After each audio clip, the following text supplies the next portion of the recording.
isang kwento tungkol sa isang lalaki na lumapit sa isang pare. At sabi niya, Father, pwede niyo po ba akong tulungan?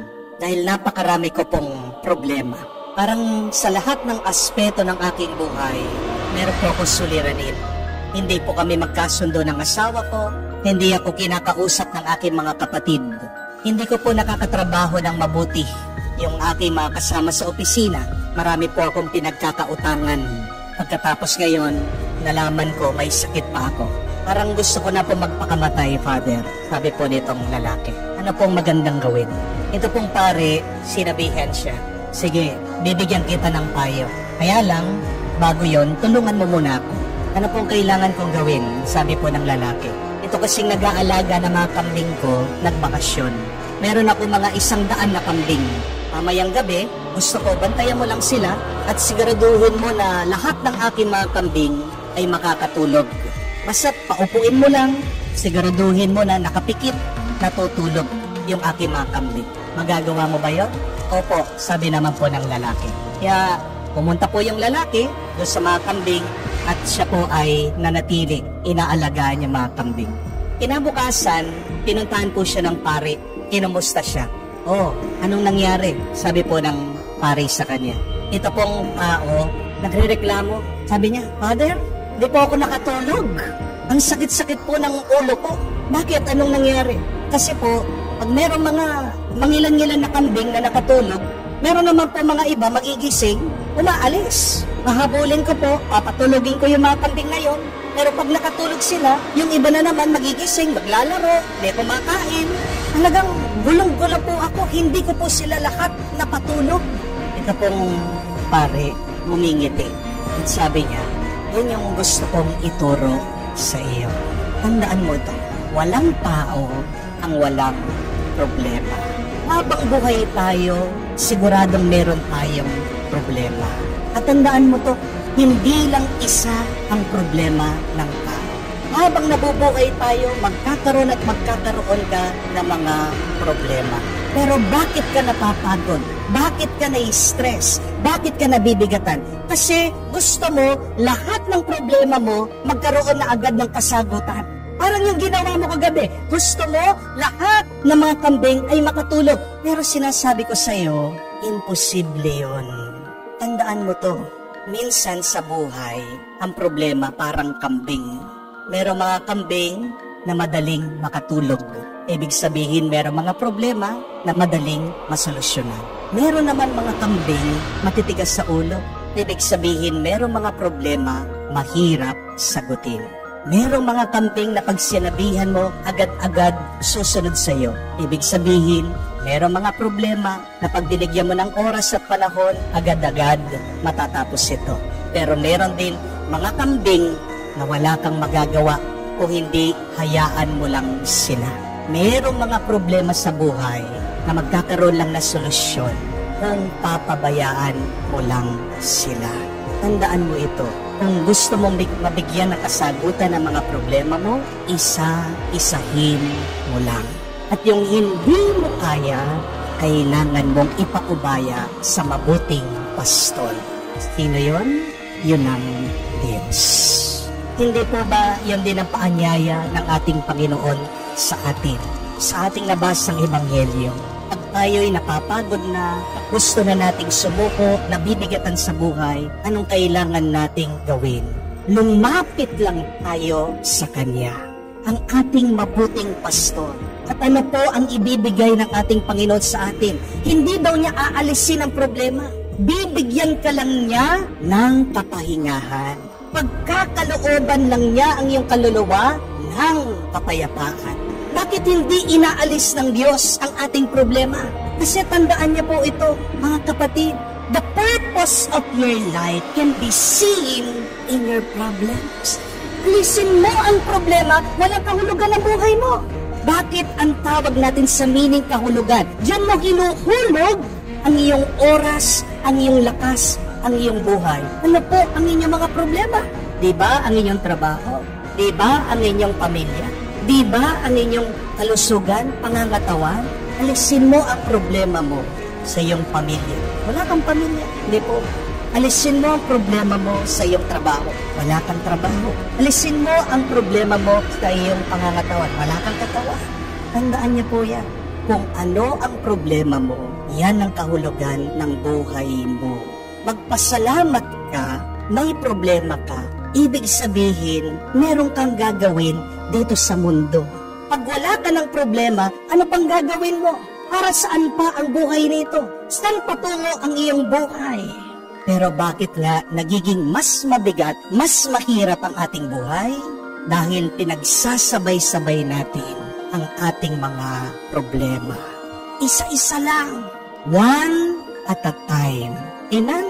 Kaya nga sabi ng ating Panginoon, take my yoke upon you. Hindi niya sinabing, take the yokes. Yoke, singular. Kaya nga sinasabi din, turo ng ating Panginoon, sino man sa inyong gustong sumunod sa akin, kailangan niyang buhatin ang kanyang krus. Hindi sinabi ng ating Panginoon ang inyong mga krus. Ang sinabi lang niya, ang inyong krus. Just one cross in your life. Alam ng ating Panginoon ang ating kapasidad. Alam ng Diyos ang ating kahinaan. Allow God to be God in your life. Kung naniniwala ka, Diyos siya. Anong ibig sabihin nun? Makapangyarihan siya. At kung naniniwala ka sa Diyos, malakas siya. Kakayanin niya anuman na mabigat na problema sa iyong buhay. Allow God to do the heavy lifting in your life. Dahil pag pinilit mong buhatin yung hindi mo namang kaya, ano mangyayari sa'yo? Masasaktan ka, magkakasakit ka, baka ikamatay mo pa. Leave to God what you cannot carry and just carry what you can. Pag hindi mo na kaya, magpatulong. Hindi ka nabibigo pag nagpapatulong ka. Tandaan niyo po yan. You are not a failure when you ask for help. Pero meron mga iba, ayaw humingi ng tulong. Bakit? Ma-pride. Di po ba? Kasi pag humingi ng tulong, feeling nila mahina sila. Feeling nila bumababa ang kanilang pagkatao. Listen mo ang pride ng kataasan sa iyo. Isa pang nakakabigat yan. Isa pang nakakapagbigay sa iyo ng kapaguran yan. Wala nang ibang pinakamasarap na karanasan na yung pagpapakumbaba. Be humble. Ask for help if you need it. And be assured that God will help you. Ito nga ang Diyos, kung maalala niyo po, nung buhat-buhat niya ang krus papuntang Kalbaryo, diba? Tinulungan din siya. Napagod din siya.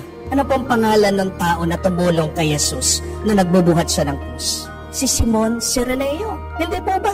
Diyos na yan, ha? Tinulungan siya. Ikaw pa kaya na tao? Hindi ka magpapatulong? Kung hindi mo na kaya, bitawan mo, magpahinga ka.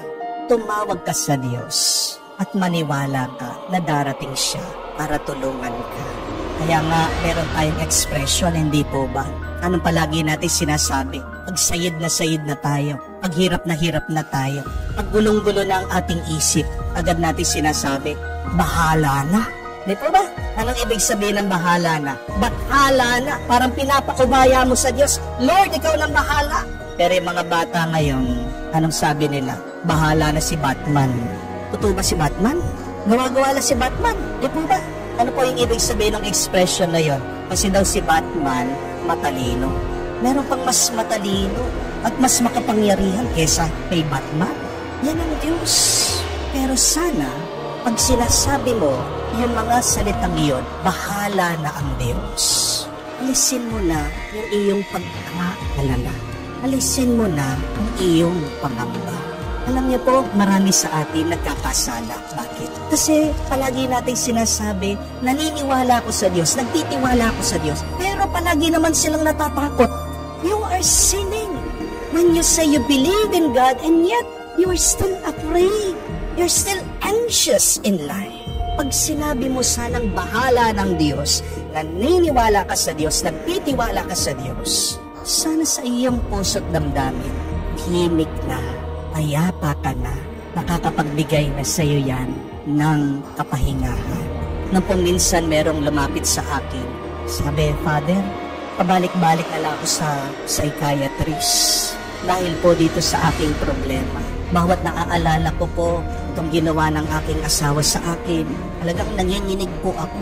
Kaya nga po, pumunta na ako sa inyo kasi ang dami ko na pong nagastos, naubos, na oras. Bakit hindi po ako gumagaling? Sabi po nitong tao. Ano po sabi ko sa kanya? Sabi ko, alam niyo po, hindi niyo naman kailangan pumunta sa psychiatrist, sa psychologist. No offense po sa mga psychiatrists and psychologists. Alam ko po, minsan, kailangan din po ng tao na uminom ng gamot. Merong mga special cases talaga. Pero, ang pinupunto ko po sa kanya, sabi ko, kung talagang naniniwala ka sa Diyos, at yan talaga nakatanim sa iyong puso, at kung talagang ang salita ng Diyos nasa iyo, yun lang ang kailangan mo para maalis yung sakit ng loob, para lumaya ka sa nakalipas, para maging masaya ka. Hindi mo kailangan ng psychologist. Ang unang-unang kailangan mo ay ang Diyos. Ang palaging kailangan mo, ang pinakamabisang gamot araw-araw ay ang salita ng Panginoon. Amen? Dahil, sabi ko po, marami din po sa ating mga followers dyan. Pumupunta din sa akin dito, nagpapasalamat. Sinasabi, Father, salamat po sa homily niyo, sa YouTube, sa Facebook, sa pakikinig ko po araw-araw sa inyo. Tumigil na po akong pumupunta sa psychologist. Tingnan niyo po, hindi naman talaga kailangan ng psychologist. Pero bakit ulit-ulit pa rin pumupunta, nagpapatulong dun sa psychiatrist tapos hindi gumagano? Kasi walang maniniwala o mahina ang pananampalataya o naririnig ang salita ng Diyos pero hindi naman pinaniniwala. Mga kapatid, lahat tayo napapagod. Kapatid, lahat tayo, meron tayong hinaharapan na problema. Pero tandaan niyo po ito, pagod na pagod ka, kailangan mo lang gawin ay magpahinga. At ang pinakamagandang lugar para makapagpahinga ay sa tabi ng Diyos. Pinakamabisa na pampalakas ng ating kaluluwa ay ang salita ng Diyos. Saan ka pa pupunta? Kaya nga tayo ay magpasalamat. Dahil palagi nandiyan ang Diyos. Kung ano ang kaya mong problema, yun lang ang iyong bitbitin. Yun lang ang iyong dalhin. Kung hindi mo kaya, paubaya mo sa Diyos. At sana tunay na maniwala ka. Sinabi mo, bahala ang Diyos, talagang ang Diyos na ang bahala.